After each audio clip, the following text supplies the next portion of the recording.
Hello, positive outcomers. How are you guys doing today? I hope you guys are doing fine. I had started a leadership series and I wanted to just come back and talk about one of my passion, which is leadership, which is leading people, which is believing in people until they believe in themselves and bringing out the best in them, right? So today I want to talk about leaders, how we build a positive culture in our organization. What do I mean by that? Any organization that you find yourself in, it could be in a church, it can be in a small business, it can be in a hospital, it can be in a lawyer's office, wherever you find yourself in. As leaders, how do we build a positive culture? Right? You don't want people to walk in an environment and be like, why am I here? There are some people that wake up in the morning and they toss and turn. Why?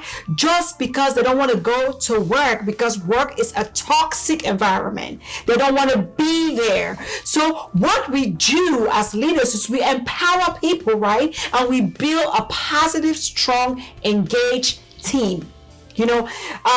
Statistics do show that 94% of executive leaders do agree that building a good, effective, positive culture does increase productivity, does increase teamwork. How do we get there? How do we build that?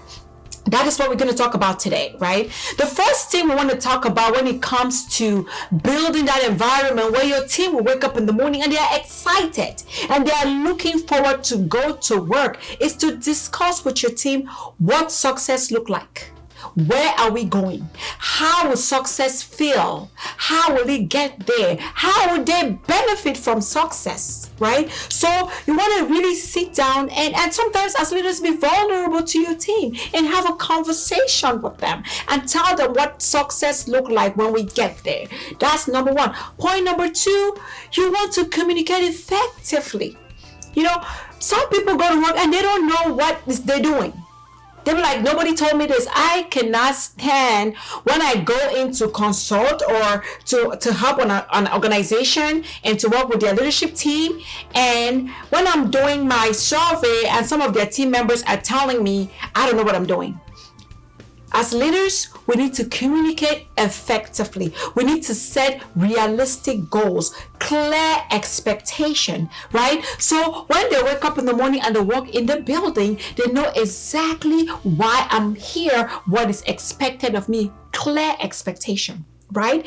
Number three, you want to discuss the values, right? Because walking into a work environment, you're working in an environment with shared values, people from different ethnicity, a diverse environment with different backgrounds and different values. So as a leader of an organization, you want to discuss that and you want to sync that to the organization value, taking diversity in mind, right? And you want to clearly define the values of this organization and how the success will sync to the values, correct? Then number four, you want to make sure that there's continuous development in your environment, in your organization, in the people that you're leading, that you're working with. You want to make sure there's continuous development. People know their responsibility. People are committed and there's respect, right? Like I said in the beginning, some people just wake up and say, my job is just too toxic. Who wants to go to a toxic job? Our goal as leaders really is employee retention, developing people, career advancement and career development, right? We want to grow our team. So point number four, be intentional, making sure that there's continuous development. You are building responsibility, you're building commitment, you're building respect, you're building positivity, right? Point number four, support your team.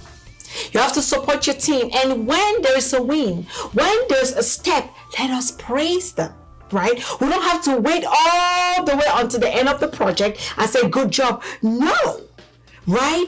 Our team members are not the same. We have high performance, we have low performance, we have some people that are struggling, but they all have a strength. And each time there's a little bit of a positive outcome. What do we do as leaders? We praise them. We say, great job. You did it today. Celebrate the small wins, okay? Then we don't just talk to them and walk away. We work together as a team. They want to see us, our leaders, in the midst of it. Do team building exercise with your team, right? Don't say, I'm the boss and you're here. Do team building exercises with your team, right? So that together you guys can enjoy working together. And finally, leaders, be patient, okay? Be patient and lead by example, right? Because like I said, people are in different levels. So be patient with them, meet them at their level. So when I was growing up, my mom used to stoop down and look at me and talk to me. Sometimes we need to do that. We need to look at them at their levels and communicate with them and be patient with them while we all grow together as a team. So today, positive outcomers, the positive outcomers leaders out there, go back to your organization and intentionally build a positive culture in your organization where people will love to come to work, where people will stay engaged, and where you will increase your productivity. Okay? That's what I have for you guys today, positive outcomers. Remember to like, comment below, share, subscribe, and hit that nice button. Go and build a good, positive culture. Bye-bye.